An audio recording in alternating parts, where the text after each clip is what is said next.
कांदा केला होता आणि बाराकीमध्ये कांदा टाकला होता. तर 2 दिवसापूर्वी कुणीतरी अज्ञात इस्माने या ठिकाणी बाराकीच्या 4 ठिकाणी युरिया टाकला आणि संपूर्ण बाराकीवर युरिया हे केलेला युरिया ठोकलेला आहे. आणि काल ते शेतामध्ये आल्यानंतर बाराकीच्या साईडला युरिया का सापडला, का सांडलेला आहे म्हणून त्यांनी डिटेल चौकशी केली असता संपूर्ण बाराकीमध्ये त्या ठिकाणी युरिया टाकलेला या ठिकाणी आढळला. म्हणजे कोणाशी वाद नसताना ही सगळे सांप्रदायिक माणसं आहे, वारकरी संप्रदायाची माणसं आहे आणि कोणाशी वाद नाही, कोणाचा वाद नाही, काय नाही. आणि कुणीतरी विकृत माणसाने या ठिकाणी येऊन तो युरिया टाकलेला आहे. या घटनेचा प्रथमतः आम्ही कोल्हेमळ्याच्या सर्व ग्रामस्थांच्या वतीनं जाहीर निषेध करतो आणि काल पोलीस स्टेशनला याची खबर दिलेली आहे. पोलीस या ठिकाणी येऊन गेलेले आहे. लेखी कंप्लेंट सुद्धा आम्ही आता यानंतर तिथे करणार आहोत. भविष्य काळामध्ये या ठिकाणी अनेक शेतकऱ्यांच्या बाराक्या आहेत. तसं पाहिलं तर आज कांद्याला बाजारभाव नाही, मजुरी वाढलेली आहे, खताला भाव वाढलेले आहे आणि कांदा पीक हे परवडतच नाही मुळात म्हणजे. आणि अशा परिस्थितीमध्ये बाजार नसताना जर कमीत कमी आमचं भांडवल निघावं शेतकऱ्यांचं ही अपेक्षा असताना जर अशी घटना जर घडत असेल तर ही योग्य नाही.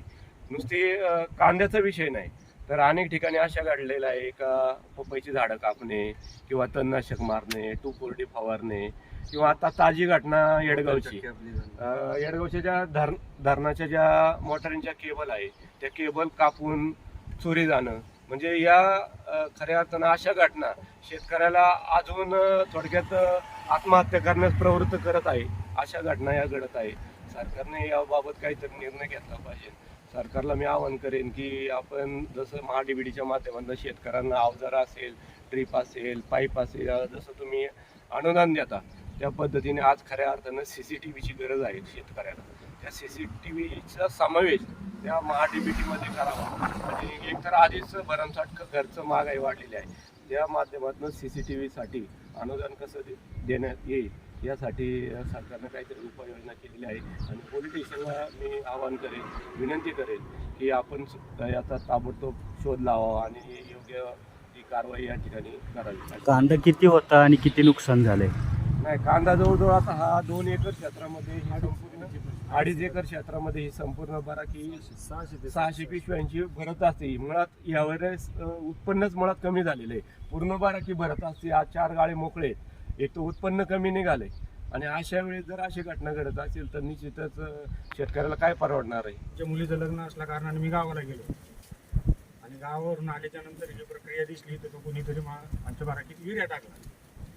मी चांगल्याला जवळजवळ 2.5 लाख रुपये खर्च करून आम्ही ही कांदेही काढले. एकतर मजूर भेटत नव्हते. मजूर जवळजवळ 20-21 हजार रुपये एकरी कांदा काढायला मागतात. तुम्ही सांगा जर आम्ही अर्धलीनं जर कांदा केलाय, या कांद्याला जर एकतर बाजारभाव नाही, तुम्ही सांगा आम्हाला काय परवडलं याच्यात? मग आमच्यासारख्यांनी करायचं काय? आम्ही आत्महत्या केल्याशिवाय पर्याय नाही याला. तुम्ही सांगा एवढा युरिया टाकलाय का जवळजवळ निम्म्या बाराकीत आमचा सगळा युरिया दिसतोय. काय करणार आम्ही?